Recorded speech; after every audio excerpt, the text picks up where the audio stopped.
আপনি যতই শক্তিশালী হন না কেন, শক্তির প্রয়োগ কখনো অপব্যবহার করবেন না। শক্তিশালী হয়েও এই সিংহটি মহিষটির কাছে পরাজিত হতে যাচ্ছে।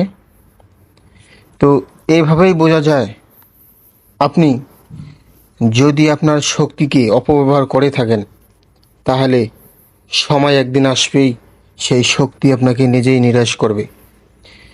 তো দেখুন বন্ধুরা, এই সিংহটি মহিষটিকে শিকার করতে এসে নিজেই নিস্তেজ হয়ে শিকার হয়ে গেল। হ্যাঁ, দেখতে থাকুন। তবুও কিন্তু এই শক্তির অপব্যবহার করেই যাচ্ছে। বুঝতেছে না যে আমি আজ এই শক্তিকে ব্যবহার করে নিজেই শেষ হয়ে যাব। তো প্রায় সব বন্ধু মিলে এসে সিংহটিকে মেরে ফেললো। ধন্যবাদ। ভিডিওটি ভালো লাগলে পাশে